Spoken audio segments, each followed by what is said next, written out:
En el nombre de Dios, hola, soy Mahdi y este mensaje es traído a ustedes por Fátima TV. Antes de dar inicio con el video, les quiero invitar a que por favor nos sigan en nuestras redes sociales, especialmente acá en YouTube, desde donde semana a semana transmitimos saberes que iluminan el alma. Estamos esperando su apoyo para que detrás del seguimiento de nuestro canal en esta plataforma nos permita continuar con una labor que nos enorgullece y sabemos es de utilidad para lograr enriquecer el conocimiento y la espiritualidad. Es así que si aún no se han suscrito, lo hagan. Denle like a nuestros videos, compártanlos, activen las notificaciones también para no perderse de ningún contenido.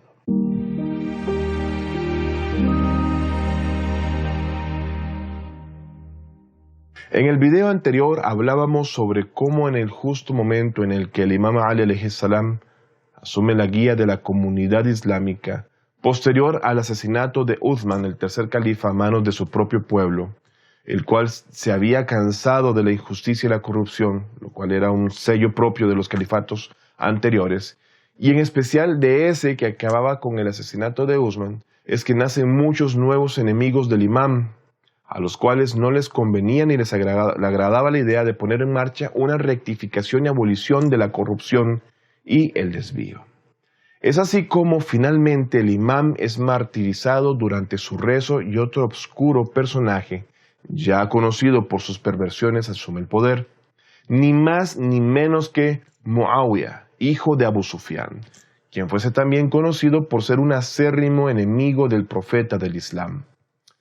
Como no se es de extrañar que el hijo de un ilegítimo, criado en ese ambiente corrupto, tome por propias las acciones desviadas de quien lo educara, tal como su padre, Muawiyah, fue el causante de la batalla de Sifín en la época del Imam Ali alayhi salam, así como de una interminable sublevación durante los 10 años que duró el verdadero califato del Imam Hassan al-Mujtabā, hijo de Ali, justo luego del martirio de Abu Turab, el Imam Ali.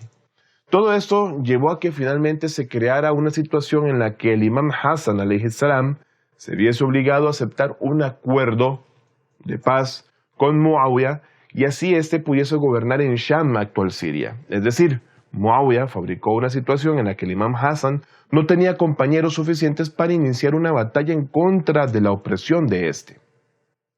Sin embargo, este es un tema el cual espero podamos hablar con lujo de detalle más adelante. En este punto les hago unas preguntas. ¿Acaso no estuvo presente el Imam Hussein durante este periodo tan convulso? ¿Acaso no estaba al tanto el Imam Hussein de estas corrientes y eventos en la historia de la sociedad islámica? Y luego la última pregunta. El imam, al final, tomó la decisión de forma repentina y sin mayor análisis de llevar a cabo un levantamiento en contra de Yazid, ¿o acaso el imam no estaba consciente de lo que la sociedad padecía en esa época? El imam Hussein fue testigo y estuvo presente en todo momento durante todos estos eventos, desde la época del santo profeta hasta el martirio del imam Hassan al-Mujtabā, y tenía suficiente conocimiento de lo que en cada suceso ocurrió. Ahora, para llegar al punto principal, quiero explicar algo. Si se desea crear o destruir un gobierno o estructura de poder, se necesitan dos elementos básicos. El primer elemento, pilar, es el liderazgo, y el segundo es lograr una máxima presencia de personas en la escena, sea para construir o destituir ese liderazgo.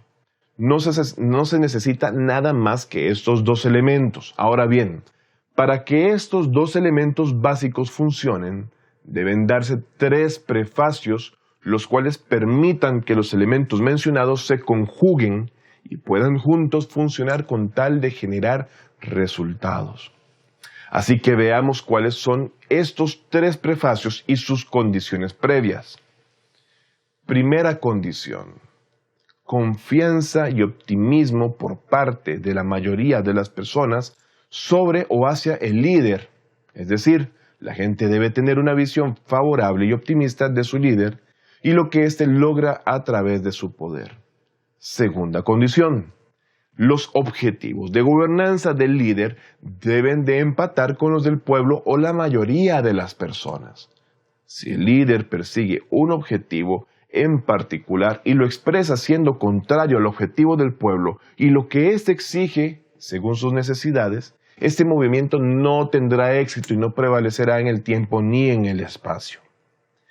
Y tercera condición. En continuación de los puntos anteriores y en virtud de que se dé el rechazo del poder de facto o liderazgo, es que la mayoría de las personas en la escena, quienes buscan su caída o cambio, tienen una senda proporción o una visión negativa del gobierno el cual desean derrocar. Sin eso no habría unidad de acción. Entonces, su opinión debería ser contraria a la actual, es decir, desean bajar del poder a quien no cumple con sus expectativas y necesidades, violentando sus derechos, por lo que al tener una visión inconforme y negativa de quienes gobierna, es que nuevos individuos y un líder nacido de estos desea construir un nuevo modelo de gobierno y destituir otro que les es contrario a su voluntad. Y esto es muy claro en este sentido. Ahora veamos cómo es que era la situación en la época del Imam Hussein, en virtud de esto que hablábamos. Geopolíticamente habían dos regiones predominantes en ese momento. Uno era Irak, cuyo centro era Kufa, y el otro era Sham, actual Siria, donde se centraba el poder y la dirección de los asuntos de la comunidad islámica, su gobierno, su fuerza militar y económica. Irak y el Hijaz, hoy Arabia Saudita, estaban estrechamente vinculados, pero el Sham era independiente. Es así que el pueblo de Sham no estaba en el mismo lado de los kufíes, o los iraquíes en general, y los basíes. No pensaban para nada igual, debido a que Muawiyah gobernó en Sham durante muchos años y había una clara oposición sobre su figura y los efectos de su descompuesta manera de gobernar. Por eso, queremos examinar esos dos pilares, a saber, el liderazgo y la presencia de la mayoría de las personas en la escena, sea que están conformes o no con sus líderes. También queremos examinar cómo eran en ese momento los tres factores que influyen en estos dos pilares, como ya discutimos. Veamos la situación en Irak. La mayoría del pueblo iraquí, y en especial el pueblo de Kufa, reconocieron bien el movimiento del Imam Hussein y lo distinguieron de entre el bien y el mal de forma razonable, sabiendo bien cuál bando estaba en la senda correcta y cuál no, siendo por ese entonces merecedor de liderazgo y no existiendo entonces ninguna duda sobre su elección. Ellos no tenían dudas sobre lo que estaban decidiendo. La gente de Kufa conocía tanto al Imam Hussein como a Muawiyah y a Yazid, estando al tanto de lo que ocurría en Sham desde hacía años atrás, y es por esta razón que la mayoría de ellos, los kufíes, estaban convencidos de que el Imam Hussein tenía la razón y de que Muawiyah era un camino falso que conducía a todos los que le acompañaban a la perdición. Quiero nuevamente dejar muy en claro que mi propósito al hablar de esto es conocer bien el levantamiento del Imam Hussein, sus razones y propósitos. Al explicar esto atentamente desde el principio, encontramos la respuesta a muchas preguntas que se vuelven claras y fáciles de entender. Los kufíes tenían suficiente conocimiento del propósito del movimiento del imam y sabían para qué se había levantado el imam y que no era un simple arrebato del imam Hussein. Es así que en un momento en el que no hubo enfrentamiento bélico entre el imam Hussein y Yazid y Muawiyah y Nu'man ibn Bashir, cuando este era emir de Kufa en representación de los omeyas, la gente escribió muchas cartas al imam Hussein exigiéndole al imam que se levantara en contra de estos tiranos. Es por ello que cuando Muslim ibn Aqil, quien era un oponente acérrimo de Yazid, llegó a Kufa como representante del imam Hussein, expresó la necesidad de derrocar al gobierno opresor de su momento, haciendo sus palabras inmediatamente eco y que muchos habitantes de Kufa corrieran a soportar y jurar lealtad a este movimiento salvador que se estaba dando desde ese inicio. Se dice en la historia que cuando Hazrat Muslim fue a la casa de Mukhtar, en ese corto periodo de tiempo, alrededor de unas 12,000 personas aproximadamente, y en otro hadith dice que 18,000, se acercaron a él y le juraron lealtad. Eso es algo que se menciona en la historia y no es algo exclusivo de los chiitas, siendo que incluso está reportado en libros de historia de la escuela sunita también. Cuando Nu'man, el emir o príncipe de Kufa, se negó a luchar contra Muslim a instancias de Yazid, la noticia corrió como pólvora hasta llegar a Yazid, siendo que este déspota decidió, una vez enterado, entregar el liderazgo de Kufa a una persona llamada Ubaydullah, el tirano criminal que gobernaba en Basra o Basora en ese momento. Una vez tomado el poder, Ubaydullah se dirigió a Kufa y cuando entra en esta ciudad se dirige a Dar al-Amara. Cuando Muslim comprende lo que está sucediendo y de lo que no fue informado, se rebela contra Ubaydullah. ¿Okay?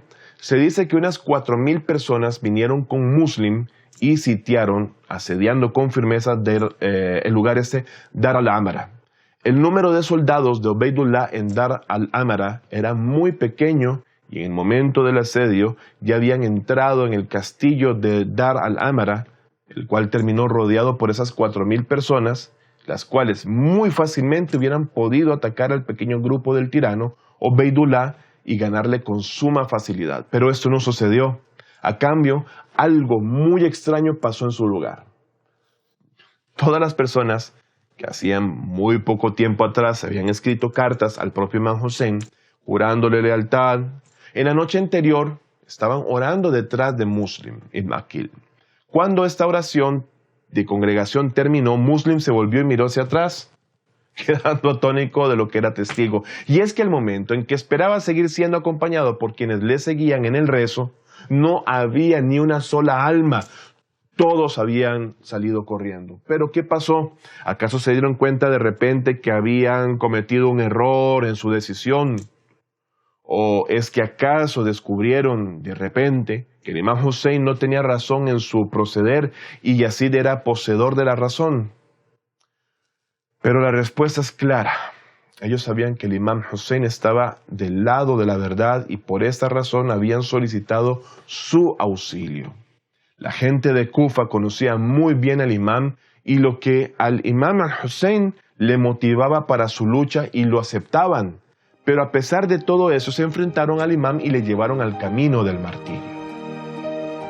Hemos llegado al final de la segunda parte de este curso. Dios les bendiga y hasta el próximo video. Fátima TV, saberes que iluminan el alma. Síguenos en youtube.com/FátimaTVES o en nuestro sitio web fatimatv.es.